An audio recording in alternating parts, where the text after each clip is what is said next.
La entrevista con Ramsés Yunes.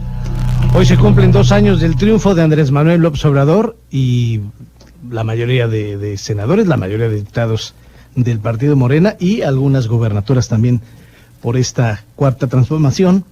Le agradezco muchísimo al doctor Gibran Ramírez Reyes, que pues a mi forma de ver es uno de los grandes comentaristas que tiene este movimiento, pero que además es un hombre objetivo, un hombre que aterriza los conceptos y los debate muy bien, y por eso le agradezco, Gibran, que tengamos esta oportunidad de platicar con el público del 97.7 y del 100.1. Usted es un hombre de muy buena fe para hablar de los 2 años ya de este triunfo de Andrés Manuel López Obrador. Doctor, ¿cómo ve este triunfo a 2 años de distancia? ¿Cómo le va? ¿Qué tal, Ramsés? Mucho gusto. Es un gusto estar contigo, con tu audiencia. Sí, señor. Nos va bien en el encierro, cuidándonos de la pandemia y ahora conmemorando el triunfo del pueblo del 1 de julio, que creo que es muy importante evaluar que estamos en una etapa inicial, pero fundamental para el cambio político. Creo, y esto sería lo primero que te diría, solo para poner en contexto, que ha habido pocos movimientos exitosos que se han planteado terminar con un régimen para abrir la puerta a otro régimen que amplíe el cumplimiento efectivo de derechos. Está desde luego la independencia, fue un proceso muy largo, está la reforma.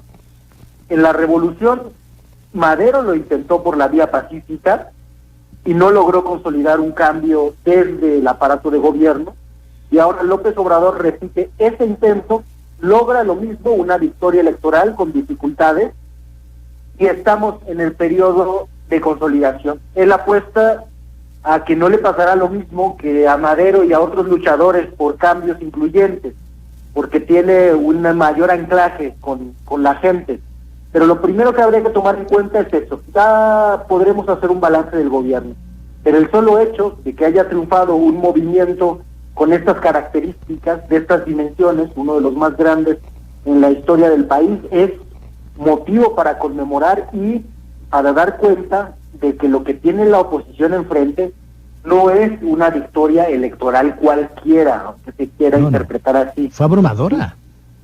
Fue abrumadora, y no fue la victoria de un partido político que se hubiera formado típicamente como un partido de élites, que se hace de arriba para abajo, que implica sobre todo la movilización de un aparato no solo territorial, sino de mercadotecnia, que es como funcionan los partidos en México.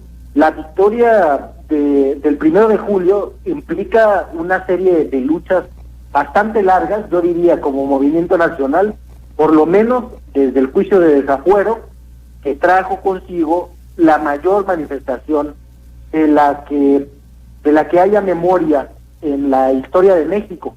Fuimos, dijeron las cifras oficiales, 1 millón de personas.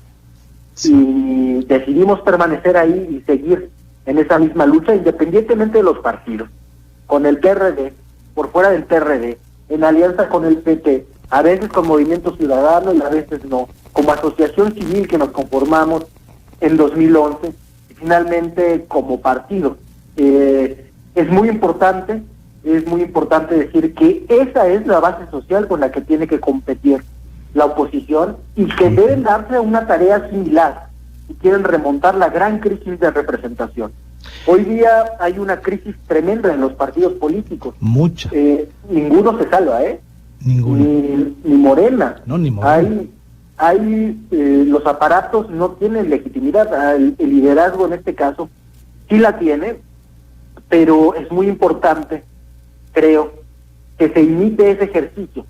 Los panistas y los priistas no sabrán qué es lo que quieren sus bases hasta que no vayan a verlos al territorio, hasta que no repitan el ejercicio de recorrer todos los municipios, como hizo en su tiempo López Obrador. Es uno de los principales retos. Creo que en tanto no se resuelva y no se reorganice esa oposición, no veremos cuál va a ser el nuevo régimen, claro. Pero los cambios han empezado a ocurrir, sí.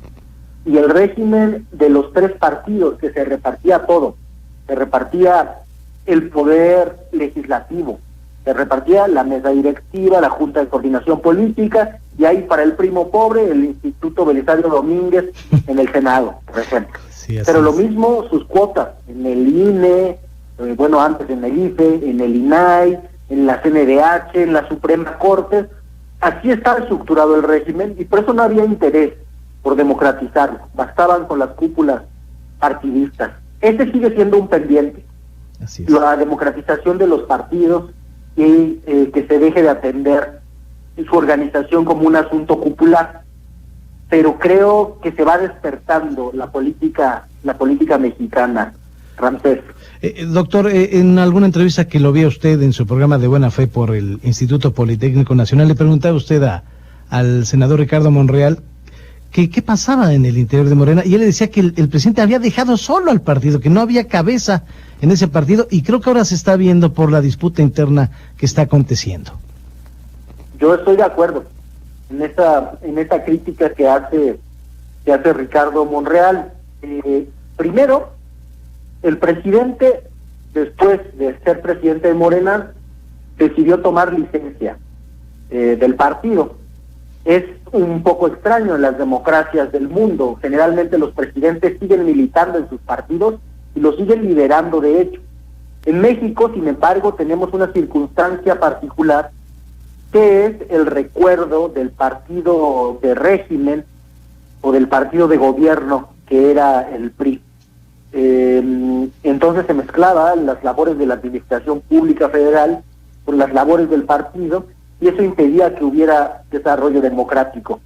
López Obrador, para evitar llamar el recuerdo de esos funestos días, prefirió alejarse por completo del partido, aun si esto suponía una crisis para el partido mismo. Decidió privilegiar la democracia mexicana. En ese sentido fue que hizo llamados a los delegados de bienestar en todos los estados y los sentó a todos en Palacio Nacional a decirles no se metan en las elecciones. Entonces, mucha gente en el partido no comprendió que era el momento de madurar y de acompañar al presidente, pero desde la trinchera partidista generando algo nuevo o regenerando el aparato de partido. Muy buena parte del aparato electoral que tuvimos para llevar a López Obrador a la presidencia se disolvió, porque muchos se fueron al gobierno federal, como era natural, pues si para eso formamos un partido, claro, un partido político. Pero estos 2 años se ha desperdiciado enormemente el tiempo, sí, y la única sugerencia que hizo el presidente López Obrador fue casi unánimemente rechazada por la burocracia del partido y por muchos intelectuales del partido. Esto es, que se hiciera una encuesta para renovar la dirigencia. A partir de entonces el presidente reiteró que si Morena se echaba a perder, él renunciaría. Sí. Y dijo, qué bueno que no me hagan caso porque así yo no tengo ya nada que ver. Un poco molesto. Entonces se dio ese doble fenómeno. El presidente cumplió su palabra, muchos no esperaban que la cumpliera y esperaban que siguiera metiendo las manos en Morena, así fuera para arreglar sus conflictos. Lo que no sucedió, afortunadamente es un hombre de palabra. Pero lo que sí es imperdonable es que el partido haya dejado solo el ejercicio de gobierno, teniendo un presupuesto que ejercer, claro, para hacer un poderoso aparato de comunicación, para combatir sistemáticamente las noticias falsas, con personal de comunicación muy bien capacitado, bien pagado, que podría hacerse, formar un medio de comunicación en serio, regresar a las tareas de organización. Nos encontramos ahora en esta crisis, sí, después de que se pensó que se iba a superar la presidencia de Jacob Polensky y que iba a haber una transición hacia una dirigencia más legítima. Seguimos en un periodo de congelamiento porque hay especulación burocrática. Yo creo, Ramsés, que este es el último momento en el que se puede reformar este partido en un sentido democrático. De lo contrario, sí, va a seguir la inercia del régimen de la transición, del PRD. Creo que los dilemas que enfrenta Morena son 3. El primero es si va a ser un partido abierto o cerrado. el triunfo de López Obrador se debió a que se trató de un partido más bien abierto, claro, que incorporara una pluralidad de gente. El segundo dilema es si va a ser un partido democrático